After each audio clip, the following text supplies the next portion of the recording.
Good day, everyone. So, today we will be discussing the newborn reflexes. So, first, reflexes are the involuntary movements or actions. So, some movements are spontaneous and occur as part of the baby's normal activity. Others are responses to certain actions, and healthcare providers check reflexes to determine if the brain and nervous system are working well.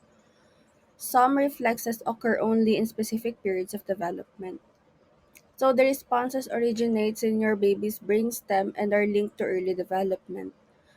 And your baby's healthcare team uses newborn reflexes to assess your baby's health. The presence and strength of your newborn's reflexes are important signs of your baby's nervous system development and function. So, how do reflexes play an important role in infant development? Each of these reflexes serves a purpose in our development, such as learning to move, visual development, protection, and learning to interpret sensory input from our environment. And why is it important that doctors examine babies for certain reflexes? So, reflexes can be used to test an infant's health. Infants need good reflexes to survive. These reflexes disappear over time, so they need to be tested while the baby is still young enough to exhibit them. So, the following are some of the normal reflexes seen in newborn babies. Rooting reflex. This reflex starts when the corner of the baby's mouth is stroked or touched. The baby will turn his or her head and open his or her mouth to follow and root in the direction of the stroking. This helps the baby find the breast or bottle to start feeding. This reflex lasts about 4 months. So we have the suck reflex. Rooting helps the baby get ready to suck. When the roof of the baby's mouth is touched, the baby will start to suck.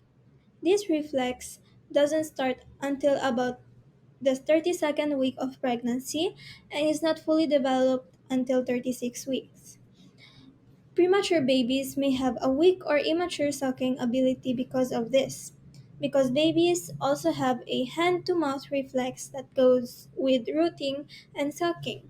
They may suck on their fingers or hands. And now we have the Moro reflex. The Moro reflex is often called a startle reflex. That's because it usually occurs when a baby is startled by a loud sound or movement.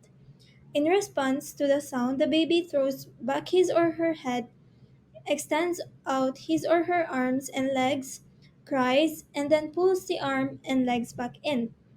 A baby's own cry can startle him or her and trigger the reflex. This reflex lasts until the baby is about 2 months old. Now we have the tonic reflex. When a baby's head is turned to one side, the arm on that side stretches out and the opposite arm bends up at the elbow. This is often called the fencing position. This reflex lasts until the baby is about 5 to 7 months old. We have the grasp reflex as well. Stroking the palm of a baby's hand causes the baby to close his or her fingers in a grasp. The grasp reflex lasts until the baby is about 5 to 6 months old. A similar reflex in the toes lasts until 9 to 12 months. So, lastly, we have the stepping reflex.